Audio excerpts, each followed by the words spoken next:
Hi, Year Sevens, Miss Reynolds here. Welcome to my brand new YouTube channel. So, as most of us are learning at home, I will be creating videos for you to explain content that you are learning, to explain any processes that you might need to know, and just to make things a little bit easier if you're struggling with reading through notes.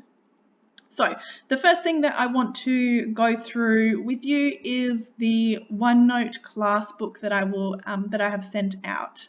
So some of you may have noticed amongst all those Connect emails that you have been getting that you got an email from a device called SharePoint app. If you are not sure how to access your student emails, what you can do is you can actually go to Connect and click on the little mail icon in the top right hand side, and that will take you straight to your student email without having to log in and put in your email address and all that. Once you go there, please have a scroll through and find that email. So when you find that email, it's from SharePoint app. It will have an open box that will allow you to click on the link that will take you to our OneNote Classbook. Once it does that, you will land on the page that is in front of you and on the video screen right now. So each class, whether you are 7 Leap, 7-2 or 7-3, has their own OneNote Classbook. This has all the content that is on Connect, but just in one place, and also we're finding that everyone is trying to get onto Connect at the moment, so it's just another ulterior website that you can go to make it easier for you to grab the content you need to learn. So when you open it up, it will take you to the instruction page. This has some written instructions on what's under each folder on the left hand side, just to give you a general guide of how to use it. Once I have finished this video, I will pop that up, put the link up in this instructions page so you can access it there. So let's have a look at how we navigate this OneNote page. So first of all, this is the title of our class book, and it will start off as the default tab being this Maths tab. So this Maths tab will just have some general information about how to use the OneNote. It's got our Mathspace logins. It might have the program for next term, so you can follow that. Just our general maths stuff that you need for our maths classes. So if we click on the Mathspace login, here we go. We've got our document with all your usernames and the password up here. Underneath that is the folder called Collaboration Space. And in this folder is where I will put stuff if I want the whole class to work on an activity. So if I want everyone to work on the same activity, that is where it will be uploaded. Underneath that, we have the folder called Content Library. And under this folder, there will be tabs for each week. And in each of these tabs are the 4 lessons, and these are the lessons with the answers. So these lessons here are the ones that I've got the explanations and the solving on it already. So these are not the ones that you work on. You can't add or edit these ones. It's just for you to view. So you can see for lesson 1, here's our do now. These are our explanations. And then we've got the notes that you were reading through, answers to the questions that I wanted you to do, and the worksheet answers as well. So this is where you can go to mark your work. So I've had a few people that have been emailing me their work every day, which has been fantastic to see. What I would like you to do, and what I would prefer you to do, is once you have finished an activity, is to come onto this page, or if you don't like this, you can go onto Connect as well, has the exact same information.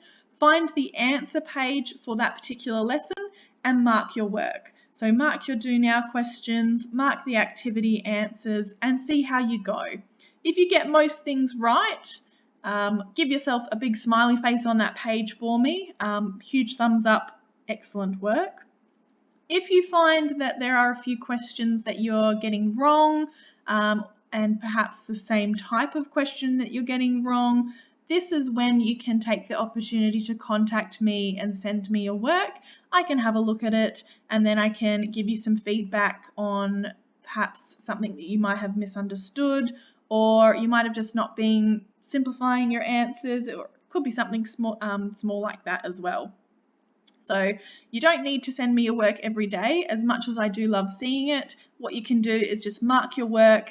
If you're getting most of it right, then that's great that you are understanding that content.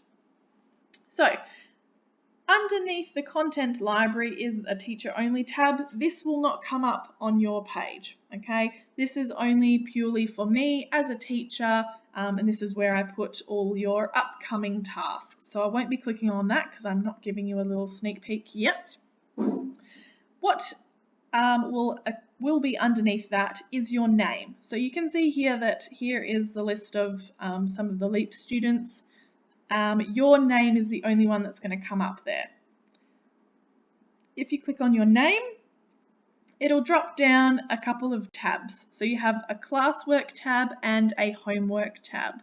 The classwork tab is where I will assign the work for each lesson that I want you to complete. So it will be these pages, but without the answers on it. The homework tab is where I will upload any extra homework that I want you to complete. So any handouts that I would normally give you and want you to complete for homework. Please remember that your main homework is to complete math space. So you are still going to be getting a task every week on math space. So that is what you need to be completing. So if we click on Elizabeth's classwork tab, so I'm just choosing Elizabeth because she is purely at the top of the list and not for any other reason, you can see that there are multiple lessons here. So when I first started distributing out the lessons, I was giving you the student copy, the one that you need to add your answers to, and I was also giving you the answer copy. Okay, I will not be giving you the answer copy anymore just because I don't want to clog up your feed here and I don't want you to have to scroll through too many lessons while you're learning at home. So instead, these lessons that I assign here from now on will only be the ones that I want you to complete. If you want to check your work, you need to go to the content library. If you want to get rid of the answer ones here because it's confusing you and it's making you think that you have more work to do than you actually do, or if there is a glitch in the system when I distribute it and for whatever reason you get the same lesson twice, so some of you might get the lesson 3 twice and it's still the student version, the one that doesn't have answers on it, what you can do is you can actually delete the one that you don't want. To do that, all you need to do is click on the tab that you want to delete. So if I want to delete this answer page, and I'm going to right click on it and select delete page and permanently delete. Now when you do select delete page, please make sure that it is the right page, because once you delete it, you cannot get it back. It is gone forever. So once we get onto the correct page and we're ready to do our work, some of you might be wondering, how do I actually complete my work on here?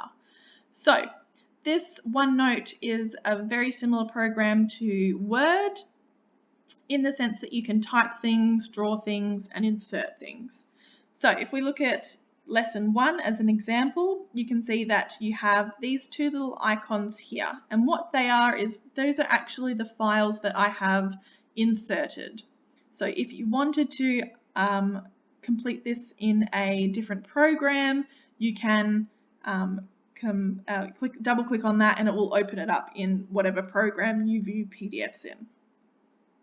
So we are looking at our do now questions and we want to complete them. There are a couple of ways that you can do that. So the first thing is that you can actually double click anywhere and it will open up a text box. Here you can type in the text. So if we want to answer question number 1, how many weeks are in 1 year, we can put 52 there.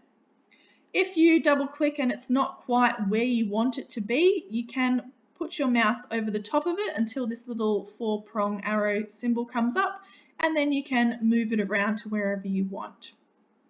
Okay. If you want to make the text bigger or smaller, again, you can go here. You can make it whatever font, you can make it bold, you can change the color. That's up to you. You can do whatever you would like to do. All right, so if you don't want to type it, if you don't want to type it, you can use the blank space underneath it and type your answers in here. So you could type question number 1, the answer is 52. Press enter. Question number 2, move on and complete it that way. So you don't have to create your own text box, you can just type in the blank space underneath it. For those of you who have a touch screen device, and even those of you who do not, you can also draw on this. So if we go to the Draw tab in the menu selection at the top, we have the option that we can draw in pen, we can highlight things, and we can select a range of colours. You can even select the colours from here, which have a bit more funky colours in there. You can also choose the thickness of how thick your line is when you're drawing. So if I want to draw my answer, I'm going to choose the pen and I'm going to choose green because that's my favourite colour. And then I am going to draw my answer. Now it might take a while for you to get used to drawing on your device, especially if you're doing it with the mouse, if your device isn't touchscreen. If it is touchscreen, then you can use your finger to do it. Okay, so you can use your finger to do it. Otherwise, if you have a stylus or a pen that works with your device, you can also use your pen as well, which works exactly the same. If you make a mistake, you can use the eraser button to remove it. Okay. If you do not want to draw anymore or erase anymore, to go back to your normal cursor, all you need to do is click on this button here, so the one that says select objects or text, type text. Click on that and you've got your normal cursor back, so you can click wherever you want, you can move things around, you're back ready to go. So these are the notes that you were reading through. Again, here, this is where you can type in your answers. As you type, you will notice that things will move down. If you don't want them to, you can just delete these spaces in here and it will move it back up. For this one, for this worksheet here, because I have inserted the document, you can double click on this icon here and you can complete the worksheet in Word. You can double click on this icon here and you can open up the PDF version of it. You can print it, you can complete it on a different program again. Here again, you can double click, make a text box, move that text box wherever you want. You can draw on it, or you can put your answers underneath. So if you wanted to put them in, you can enter in some more space here and do exactly what we did with the do now. So we can do question number 1, we can type our answer in here. Okay, so that's up to you, how you want to do it. If you aren't comfortable with completing it here on the OneNote page, you can absolutely print it out or you can complete the questions in your book. If you do them in your book, and you would like to take pictures of them and insert those pictures onto this page so that I can see them, you can do that by selecting where you would like to insert them. So if I had a picture of my do now questions, I can select underneath it there. I'm going to go insert picture and I'm going to choose from file if I've already taken the picture and I have it on my computer, or I can even insert it using the camera. So I can click on from camera, the camera will come up, you can take a picture and then that picture will automatically be put here. If you perhaps complete this worksheet in Word, you've opened it up in Word, you've put your answers in on Word and you want to insert it, again you can just click, you can go insert, but this time you can select file. You then have two options. You can insert it as an attachment, so that means it will look like this here, so it'll just be the symbol, and it'll be an attachment that I can then open up and download if I want to, or you can insert it as a file printout. So that is what I've done with this worksheet here. So this is the actual attachment and this is the printout, so it will actually put the pages on there for you. So you don't even have to worry about opening it up. It'll all be there ready to go. Once you're done, it will automatically save as you're working on it. So you can see at the top here, it says saved. If I was to add some text, you can see that changes to saving. So that means I've made some changes, and once it's finished uploading, it switches back to save. Okay, so you don't have to send it to me, you don't have to notify me that you've done it. I can actually log on and look at any time and see that you've done the work. So that is a general rundown of how to use this OneNote. If you are thinking that you want to use this instead of going on to Connect or instead of doing the work in your book. By all means, this is not a better way of doing the work, it is just a different way. We're all different learners, we all have different access to different types of technology at home, so I'm just trying to accommodate for everyone and find a way that works best for them. The last thing that I will say is if you're feeling super keen, you can also insert audio. So if you'd like to explain your answer, you can do that as well. So if you've put your answer as 52 and you wanted to explain that to me, you can click on the audio button, you can record a little message and you can pop that in there too. Please make sure if you are doing the audio that it's not too loud when you're recording it, that your device has a microphone on it that can actually record audio, and that you are using it sensibly as well. That's everything for me in this particular video. Thanks so much for viewing. Stay tuned for more videos to come on explanations of content and checking in. I hope you're all well, and I can't wait to see you all when normal school returns.